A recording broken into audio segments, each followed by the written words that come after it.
Hello student, आपका स्वागत है हमारे YouTube channel mathematics Abhishek Kumar में। आज का टॉपिक है समांतर श्रेणी के n पदों का योग कैसे निकालते हैं। समांतर श्रेणी के n पदों का योग कैसे निकालते हैं, आइए देखते हैं। वेरी मोस्ट इम्पॉर्टेंट क्वेश्चन जो कि 2024 में पूछा गया है। 2024 में पूछा गया है। आप लोग पेपर देखना चाहेंगे तो पेपर हम दिखा देंगे, लेकिन ये पूछा गया है 6 नंबर में। देख लो, पूछता है कितने नंबर में, 6 नंबर में पूछा गया है कि समांतर श्रेणी के n पदों का योग कैसे निकालते हैं। और इसमें दिया समांतर श्रेणी के 51 पदों का योग ज्ञात कीजिए। n के स्थान पे कुछ भी हो सकता है, 1 2 3 4 5 6 7 8 9 10।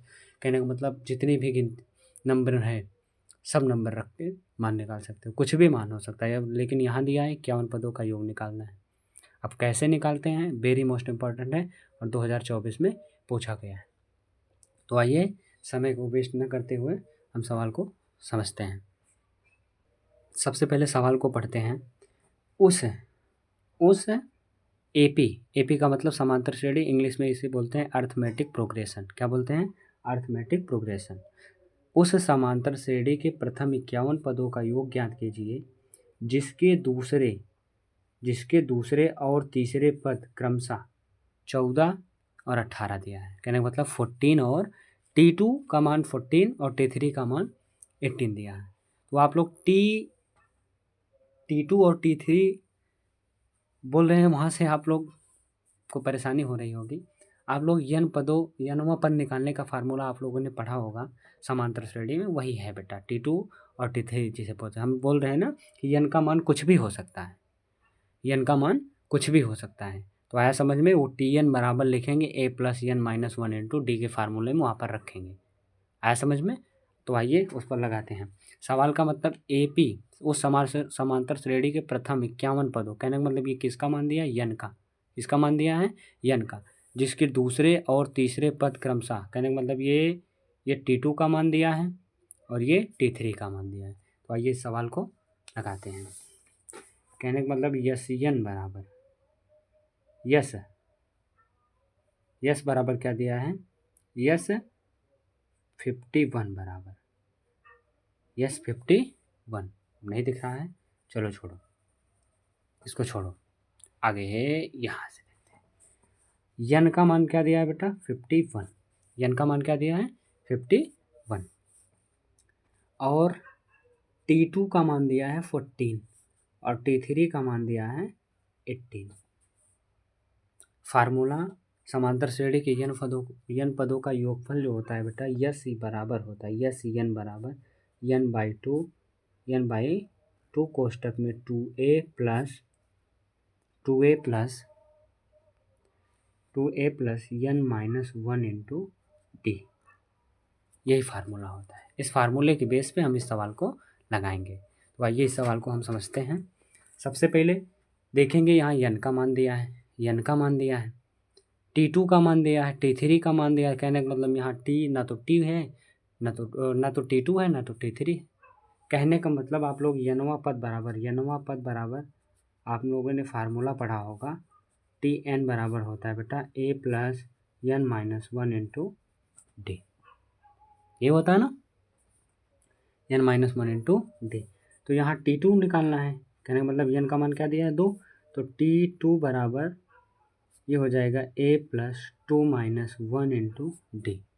कहने का मतलब ये हो जाएगा a प्लस डी। और T2 का मान क्या दिया है? यहाँ दिया है 14, रख देंगे बेटा 14। कहने का मतलब ये मान आ गया a प्लस डी बराबर 14। ये बन गया इक्वेशन फर्स्ट।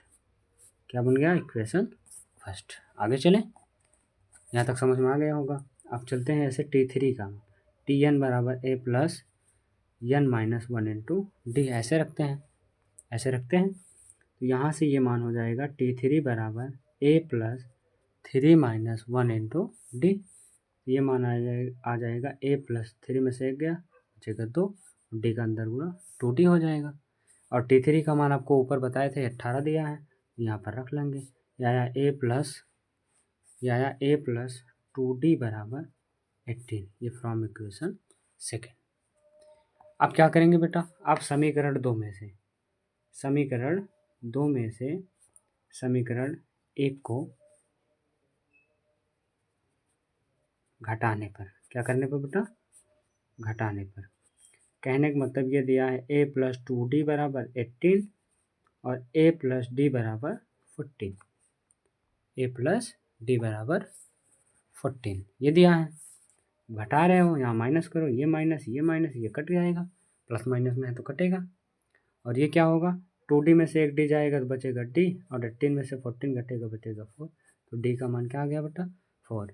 अब आप यहाँ फिर लिखोगे d का मान समीकरण 1 में रखने पर। ये दिया था a + d बराबर 14 दिया था, तो a d का मान 4 और ये दिया है 14, तो a बराबर 14 - 4, 14 - 4, तो d इक्वल टू आ जाएगा 10। सॉरी a इक्वल टू आ जाएगा, a इक्वल टू निकालना बेटा, सॉरी a इक्वल टू आ जाएगा 10, a इक्वल टू 10। अब आप ध्यान से देखना, आपको n का मान पता है, a का मान पता हो गया। अब यहीं पर इस मान को लिखेंगे, सबका मान यहीं पर। a बराबर क्या दिया था, a बराबर आया है बेटा 10, d बराबर क्या निकला है 4, और n बराबर क्या है 51। अब यहाँ से इस फार्मूला में हम रख देंगे, आया समझ में। अब बेटा सब मान पता है, इस इक्वेशन में ये फार्मूला है, ये फार्मूला है, इसी फार्मूला में हम रख देंगे। तो बेटा यस n के स्थान पे क्या रखेंगे 51, 51। तो आप यहाँ देखोगे तो ये हो जाएगा 51/2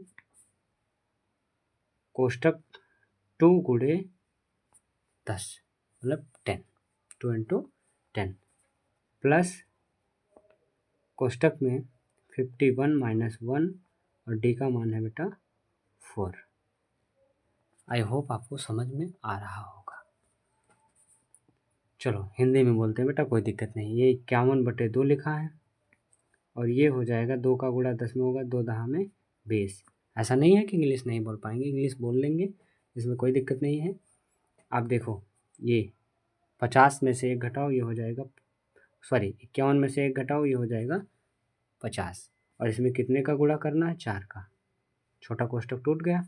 आप लोग जानते हो सबसे पहले छोटा कोष्टक टूटता है। अब हम 6 में और आप लोग 10 में पढ़ रहे हो, कोष्टक टूटना हम नहीं बताएंगे, ऐसा समझ में। सबसे पहले इतना जानते रहो कौन कोष्टक टूटता है, आप लोग जानते होंगे।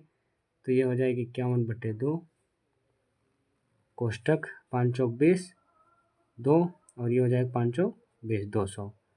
अब इसको ऐड कर लेंगे, 51/2 इंटू कोष्टक टूट जाएगा इसी वक्त तोड़ लेंगे, ये हो जाएगा 220। 2 से काट दो, 2 × 9 2, 2 × 9 2, आ गया 110।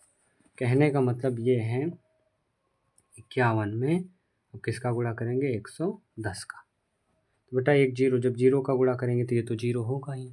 11 × 9 11, 11 × 5 55, 55 तो बेटा यस 51 का मान कितना आ गया, यस 51 का मान कितना आया बेटा, ये आ गया 5610। आप सवाल का स्क्रीनशॉट ले सकते हो, हम सवाल को छोटा कर रहे हैं, ठीक है। ये ले लो आप, देखो पेपर में ऐसे ही लगाएंगे, आप लोग ध्यान से देखना, पेपर में कैसे लगाएंगे, ऐसे लगाएंगे, ठीक। वीडियो पसंद आए तो वीडियो को लाइक शेयर सब्सक्राइब करें। आप लोग को दिखाए थे ए का मान कैसे निकालेंगे, सवाल बड़ा है भाई, 6 नंबर में अगर पूछ रहा है, 6 नंबर में अगर आपसे पूछ रहा है तो क्वेश्चन बड़ा तो होगा, 1% की बात कर रहा है। तो वीडियो पसंद आए तो वीडियो को लाइक शेयर सब्सक्राइब करें। धन्यवाद।